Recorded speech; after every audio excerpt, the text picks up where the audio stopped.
Most brands we speak to think they're doing okay with Amazon ads, but okay compared to what? Here's 6 mistakes that we consistently see, and they're probably costing you more than you ever realize. Welcome to another episode of TACOS Tuesday. This is episode 81, and with me again today is Sebastian Hargraves. How are you, Seb?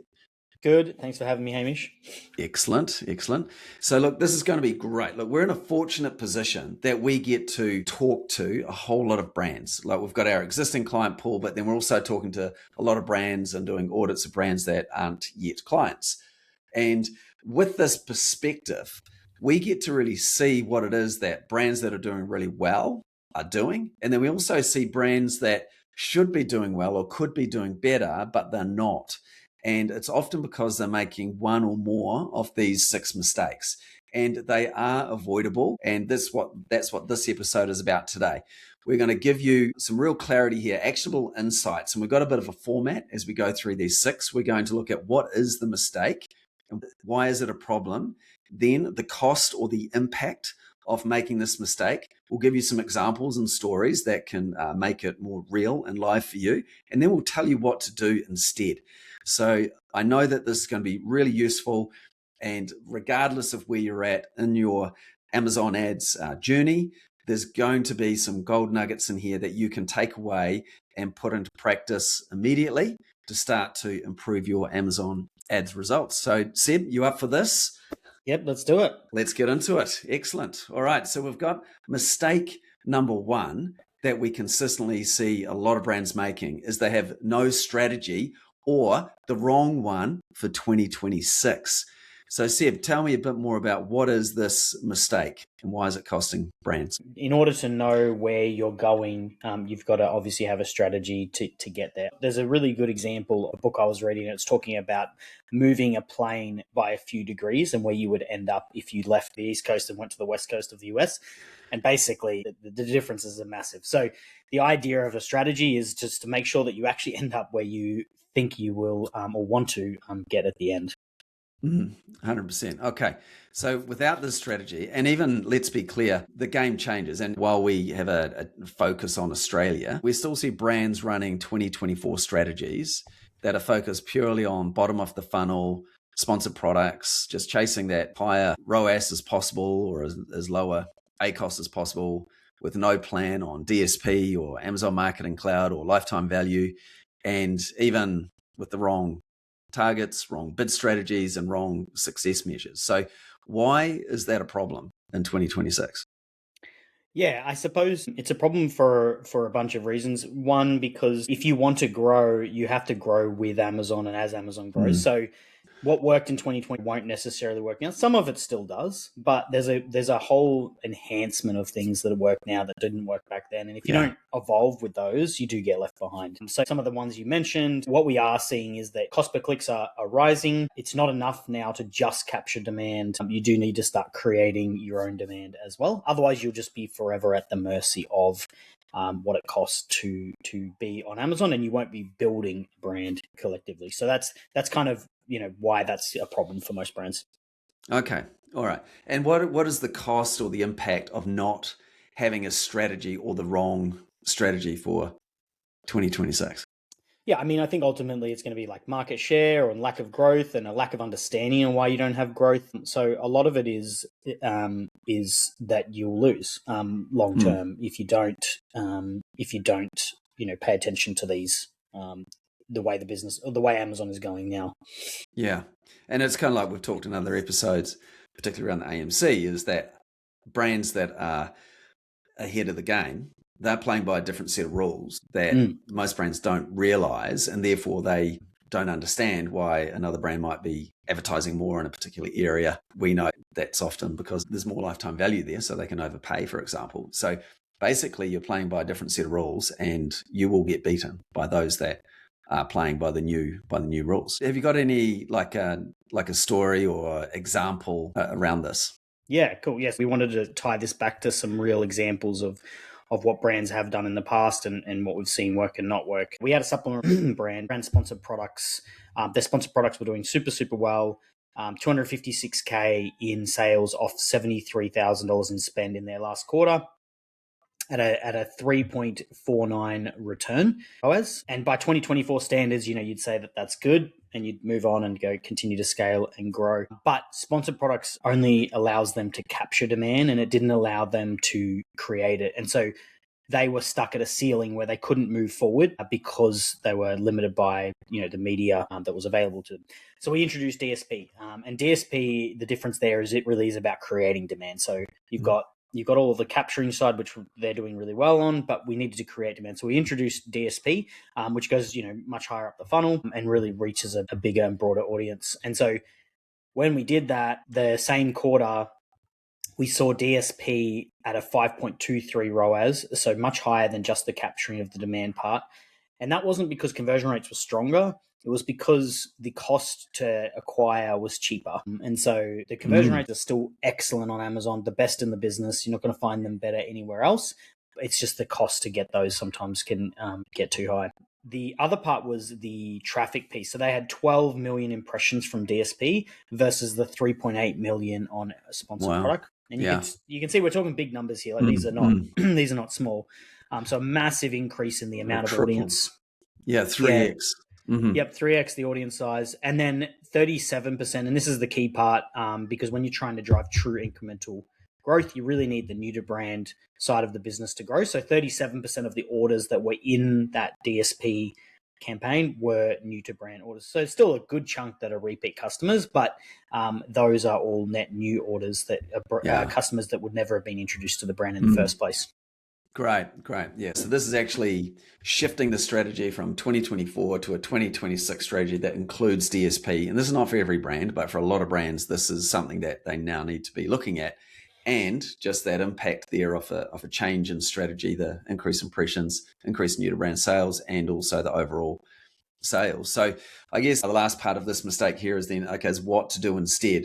Probably some of what we've just talked about there, but any last words on this one for people to take away? So for the DSP side, it really is about putting it all together. So in that example, I did isolate the DSP performance versus the sponsored side, but in reality, they work best together. So the top of funnel connects with the bottom of funnel, and in 2026, that's easier than it's ever been to connect all of those pieces together. As a matter of fact, Amazon's probably one of the only places that you can connect your upper funnel marketing to point of sale. A lot of other media types, it's very difficult to do that kind of attribution. Yeah, that's amazing. Okay. So basically the takeaway is start looking at the full funnel strategy and know your metrics at each stage, which you can do, particularly when you bring in the AMC piece there. Okay. So that's mistake number one, which is no strategy, or the wrong one for 2026. So we don't want to be making that. Now, let's get a little bit more technical here, but this is really important because we do see this mistake a lot. And this is poor campaign structure. So tell me what you mean by poor campaign structure.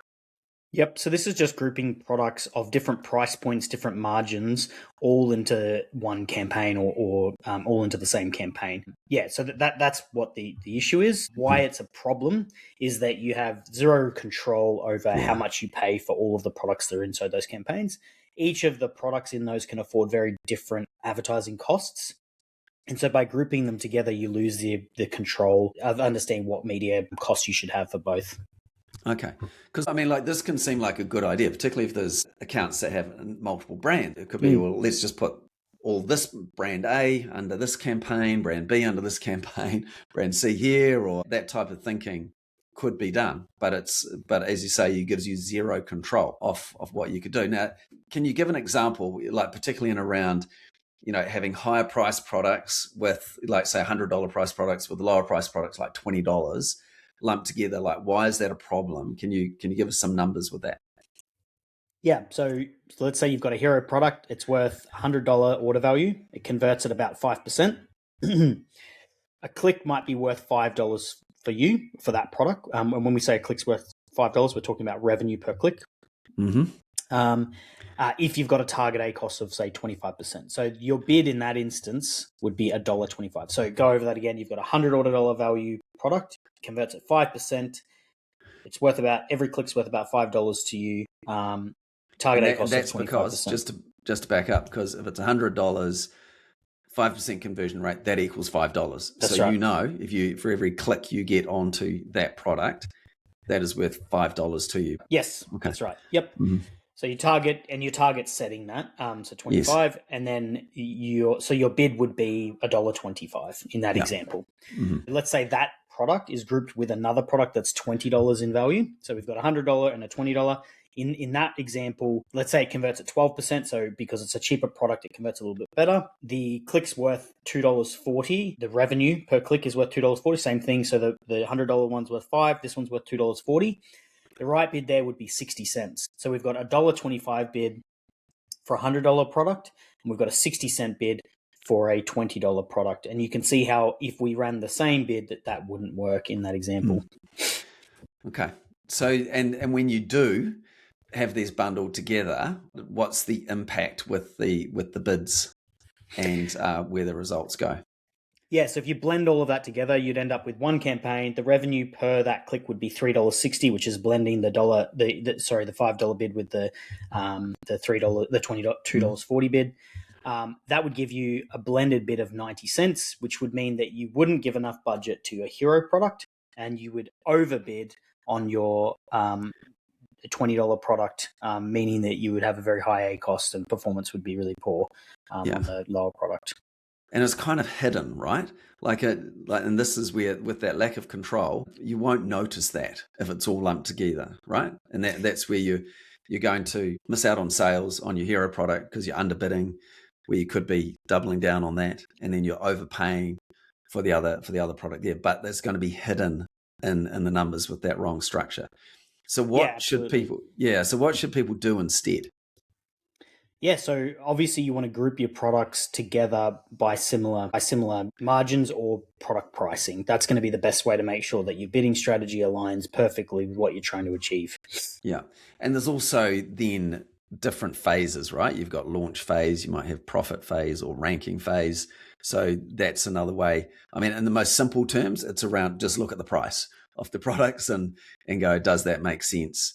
Based on price, that would be a huge improvement. But then there's also products that are launching where you know that you're prepared to spend more on that to build the momentum. So that should be grouped separately, or others that might be more mature and it's more about profit from that. So you'd want to have a different campaign there as well. Yeah, and depending on how big your catalog is, you might have products that are better for repeat, which you might group those separately. But that's getting a bit more advanced.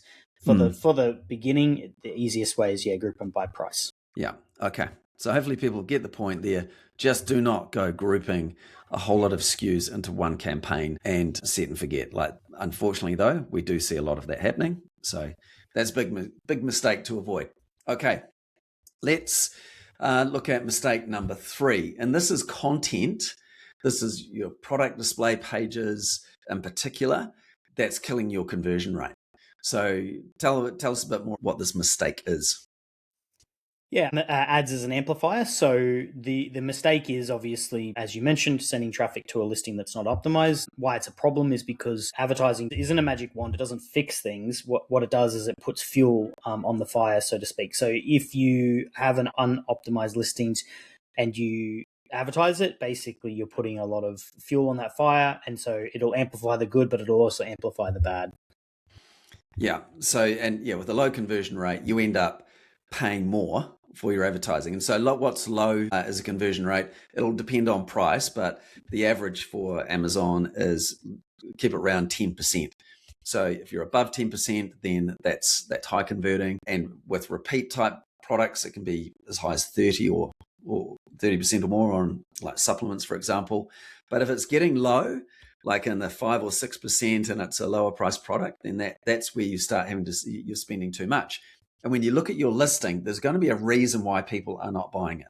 And that'll be either it's just not clearly communicating the benefits of that product, or if it's a premium product, it's not selling the value of paying a higher price.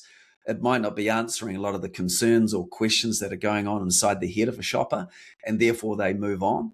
And this is to remember that you're in a competitive environment. It's really easy for people to look at alternatives. So what's going to stop them and make them go, yes, I'm going to buy this product? And this is where Still, we're seeing this in Australia. It is getting better, but there's still a lot of brands that have underinvested in their content and in their brand presence on the platform. And it's costing them a lot. And it just means your advertising is not as efficient as it could be. So the big takeaway here is that, look at, even just audit your top 20% of products by ad spend, and are the listings match fit for Amazon? Like, do that review and even get some objective eyes on it. And actually a good question to ask is, what would stop you from buying this product? And people will then tell you where these obstacles are, or where the friction is in the purchase. And look, for some, that could just be send it into FBA. Like if it's FBM, conversion is going to be poor. That's just how that goes. So obviously FBA, or if you're with vendor, it should be fine. But really get critical with the bar is rising, and you need to rise to stand out from the crowd. It is unfortunately still a mistake we see, but it gets very costly just in missed sales from that you're driving traffic to. And as Seb said, it's an amplifier. It'll amplify the good. So when it's converting well, wow, it can run, and you can just reinvest in that. But if it's underperforming, then often we will not even put traffic to it, because we'll be saying this is just not going to go well. So until it gets fixed. Anyway, so that's mistake number 3. So do that review off your product display page content. And I mean, this is again something that we do a lot of, and Annika and Kirsten from our team, they can have a look at your products and give you feedback on what needs to be improved as well. So if you're interested in that, then have a look at gosellglobal.com, and you can book a call there to talk with Annika or Kirsten. All right, let's moving on here to mistake number 4. And this is an interesting one because it'll vary between types of businesses. And this is budgets that can't scale. And by that, we mean, well, there's money being left on the table because there are fixed monthly budgets that have been set a year in advance. And like, regardless of the performance of the ads, there's not the ability to increase the ad spend on the month, even though the metrics are really strong, and running out of budget and other challenges with that. So Seb, what do you see with this? And I know for some companies, this is probably one that is a tricky one to battle, but then there are some ways here to manage it. So what's your take on this? Yeah, so I think the best way to manage your budget is what we call TACOS, which is why our podcast is called that, which is your total advertising cost of sale. And that allows your spend to scale in proportion to your revenue. And so that's the best way to manage your budget. Yeah. But we understand that for brands, it's challenging because they need to do 12-month budgets and they can't be as dynamic as that. So for those brands, the best way is 2 things. One is to understand that Amazon's growing every year. So your budget's never going to be static. This year's going to always be more than last year because that's just the nature of where it's going. Well, unless you don't, then you lose market share. So there's Amazon's growth that's just going to be there, that's growing. And I think you've done an episode on this, but it's like 25% or something like that. It was 29% last year. 29%. Yeah. Yep. So there's that growth that's just going to happen organically. Yeah. And then there's the understanding your business and how it operates and where you should deploy the budget as well. So some brands are very event dependent, promotional event dependent, like your Primes and your Black Fridays. And so you want to look at those and analyze those and decide what you want to do there. Some are not so much. And so it's more of an always on type one. So obviously there's a lot that goes into budget, including NPDs, like new product launches and things like that as well. So there's a fair bit to do there to understand all of that. I would say in general, if you can do a total advertising cost of sale as your North Star, that will be the best way to manage it. Yeah. And so internally, like, we appreciate this can sometimes be a challenge. I know some businesses have a quarterly check-in. If things are going well, then they can request more budget for the next quarter. So you can see what you're missing out on in terms of if you were to go into your advertising console and you can see campaigns that are out of budget and what percentage of the day they've been out of budget. And that can be a big indicator just straight away there for you. Anecdotally, you can see exactly what's going on. In some cases, if you have got a limited budget, well, then you're going to do things like day parting. You want to be careful. You don't want to be turning off advertising if you can help it. But it gets really complicated. Like, you just double your work just about when you're trying to make a budget go a long way. Amazon does scale. Like, there is a point of diminishing returns, but most companies are not getting anywhere near that yet, particularly in Amazon Australia as it continues to grow. So the metrics that you see will continue to grow, and be prepared to invest more and even make this request. I mean, look, I'm sure if you talk to the right person, go, look, do you want us to make more sales and more profitable sales? I'm sure the answer is going to be yes. And it's like, well, this is what the investment's going to be. And make that request, and educating them on this is really important. So TACOS it is. It is still an interesting one there. And look, it might just be how it is, but if you've got the option, have the dynamic budget there with TACOS. Okay, we'll move on. Now to mistake number 5. And this is reactive management, and meaning changing too much, optimizing too much or too little. Talk to us about this one that you see there as people start to get a bit scared if they don't see the metrics going the way that they want in a matter of days. Yeah, this is the opposite of set and forget. This is the watching it too closely, or not watching it too closely, but reacting too often. And the reason that this is an issue is because Amazon has an attribution window. I think it's 7 days for sponsored products and 14 days for sponsored brands. And so those clicks that you're seeing that haven't converted yet aren't necessarily clicks that won't turn into a sale. Quite often we'll look from one day to the next and we'll see 10, 20% changes in our performance metrics just because of attribution that happens. And so reacting too quickly means you'll make decisions based on data that's not complete. You don't want to be doing that. And that can look like stopping campaigns that you shouldn't be stopping. Yeah, absolutely. Yeah, dropping bids when you shouldn't be dropping them, or pausing campaigns when you shouldn't be. It could mean getting rid of keywords, like negative matching keywords that you didn't get enough data on to make a decision on. For that, probably the worst one you can do is dropping bids or pausing campaigns on your primary keywords that are driving a lot of organic rank. Maybe the performance is not where it needs to be, but pausing them is the wrong choice. You just, lowering the bid and getting it to the acceptable range is the right move there. Okay. So what's the cost or impact of this? Well, the cost or impact is obviously lost sales. What it would look like for a brand that would do this. So I've got an example here to kind of illustrate the point. So let's say you've got 20 clicks, $20 spent. You check it 2 days later, one sale, and it's got $20. And you're at 100% ACOS. So when you look at that, you'd be like, okay, that's 100% ACOS. That looks like it's not performing.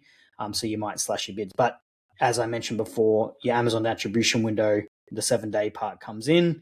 You look at it a few days later and you notice that the ACOS is now at 25%. You've already made the changes. So you've already interrupted or made the mistake. But when you've gone back and looked, you've gone, oh, wow, it's way better than it looked previously. And that would be that attribution piece at play. And then now you react the other way because you see the ACOS is really good. You start pushing the bid back up, and then it does the same thing, and you repeat that cycle of, impacting performance. And so why that becomes a problem is obviously once you reduce your bid, you lose that visibility, which actually makes a lot of time the performance even worse.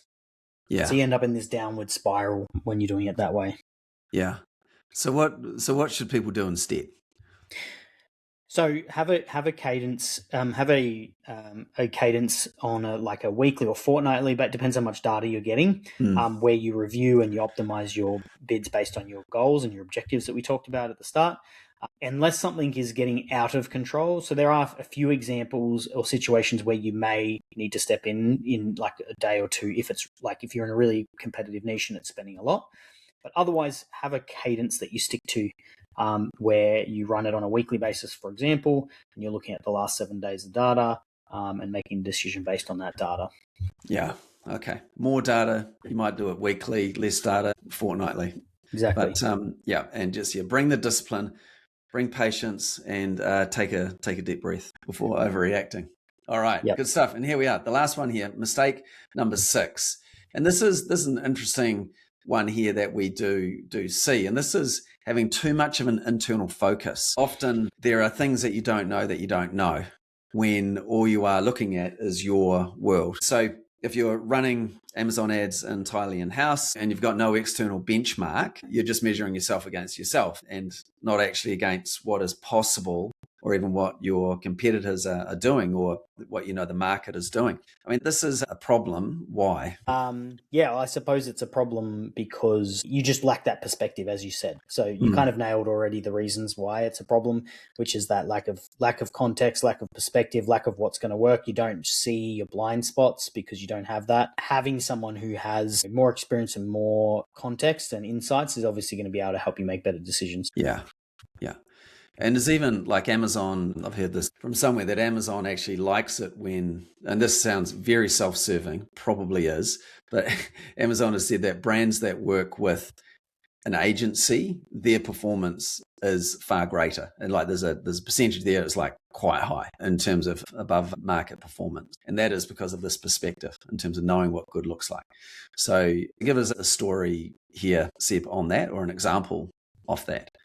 Yep. So this was an example of a brand that came to us, kind of tying that back to you don't know what you don't know. So this was a health and personal care brand. They did 1.5 million sales in a month. So big kind of turnover. They had actually decent ACOS on the surface, solid conversion rate. Nothing looked alarming on the surface. It was being managed by Amazon, so themselves, so they were part of a program that Amazon were helping them. So it's like, everything looked right. But what they didn't really know is that their ACOS was actually 54% higher than what they were getting in their reporting. They had a lot of branded terms that were making their ACOS look a lot better than it actually was. And this is another mistake, talking about campaign structure before, but grouping your branded terms with your unbranded terms is another huge mistake that we see with brands, which showed up here. So 42% of their spend was going to waste. Now, you never get rid of waste completely because there's always a component of research, but 42% is way too high. Particularly on how much this brand was spending too. They didn't know because they had no one really kind of flagging or telling them what was important on Amazon. And so we came in, gave them that perspective, did an audit, showed them, hey, look, these are the things that matter. These are why they matter. And then they were like, oh my goodness, no one's explained it to me like this before. And then they said, look, can you come over and take over our account for a bit? We just want to see what we can do. So in that period, we did the same audit 45 days later. We kind of identified a bunch of things that we think we could do. And we had ad spend was down by 39%, which in and of itself is not a good thing necessarily, but sales were up and revenue was up by 15%. So we were successfully reduced this ad spend by 39%. And that 39%, part of that came from the waste that we were able to reduce. Part of that came from the restructure. So we talked about the not having your campaign structured correctly. They had this problem.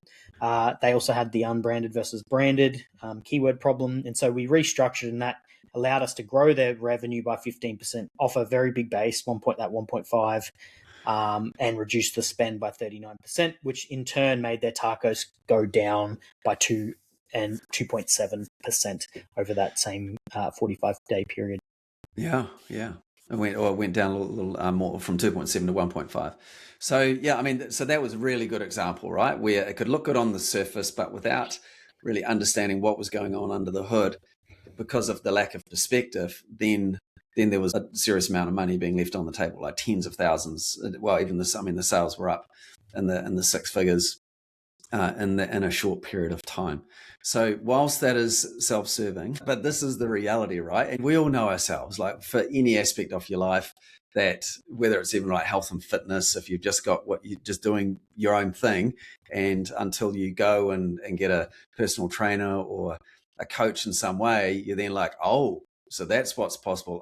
That's what the people that are getting results are really doing. Then you kind of know, and it just changes the game. And this is no different. And look, and I get some businesses, it's just they're doing it internal. They're not going to spend any money on an agency, and that's how that goes. But there is a big risk there. And, we think it's a mistake to not have that benchmarking opportunity or that perspective to know what good looks like. And so that's where we obviously, with your advertising audit, that we do for free as well. So if you're a brand and you want to get the benchmarking performance or understanding, then that's something that Seb can do for you. So you can email hello@gosellglobal.com and we can make a time to do that for you. And I mean, if you're more advanced, there is the AMC Insights Analytics that we're doing. That's a bit of a bigger project, but there is a cost to that. But that is phenomenal in terms of the outputs that are coming out of that, in terms of lifetime value, gateway ASINs, and just really understanding what is the pathway that shoppers are currently making, and it can just inform the right strategy. So there is that opportunity to really get a new perspective to help you just win. And that's what we're here to help. That's why we exist. We've got this perspective and we want people to win, and we can help you do that. So anyway, Seb, in summary here, we've got the 6 critical mistakes. So the first one was no strategy, and that is, running 2024 tactics in 26 and missing out on opportunities like DSP and AMC where it's appropriate, but needing to look further up the funnel. Then poor campaign structure, mixing products of different prices or with different objectives into the same campaign, and then doing every product in there a disservice. So it is about splitting it out into more campaigns that are specific to what that product or that group of products is doing. And then the third mistake was content killing conversion. Conversion is such a critical input factor with advertising performance. And if your product display pages and even storefront are not converting, then you've got to look at that and make sure the messaging is right, handling those concerns and doing everything you can to boost conversion, because that'll boost your advertising results, and then you can just really take off. It's like the catalyst that's going to make it grow. Then we've got number 4, budgets that can't scale. Like, this is why we really believe in the TACOS approach, that as sales grow, your ad spend can increase in proportion. If you've just got fixed budgets, you then need really good planning to make sure you're allowing for growth, particularly in Australia. And then you're really looking at the key events and making sure that you've got the budget there to scale through the year. Then reactive management, and this is like being overreactive. If you see things not working, you've got to give it that attribution window time of at least 7 days to then be knowing, is this campaign actually working or not? Not just giving it 2 days and then turning it off and then having to turn it back on and just going in that downward spiral. So overreacting. And then the last one there was that internal focus and not having perspective about what good looks like and what is possible for your brand. So excellent. And anything else to add, Seb, there as we sum it up? No, that's a good framework for mistakes that are made, probably the biggest ones. Yeah, and best to avoid them. Okay, so, and again, if you want help in avoiding them, have a chat to Seb. So that's hello@gosellglobal.com, or go to the website gosellglobal.com and you can book a call from there as well. As this comes out, it'll be the end of June, and the US Prime Day would have happened. The Australia Prime Day is starting on the 7th of July. So that's rolling around pretty quickly. So I hope it goes really well for you. And we are going to give you our summary of the Prime Day performance as well, like an aggregated view. So just once the attribution windows have finalized, we'll do that. So it'll be a little bit later in July, but that'll be interesting. And yeah, and we've got some interviews coming up as well with brands. We're just going to add more of that in this year. So we've been putting a lot of thought into the content that we can bring. If you've got any feedback, please connect with us on that as well, in whichever way on the socials there. So much appreciated. Thank you, Seb, and thank you everyone for tuning in. All the best.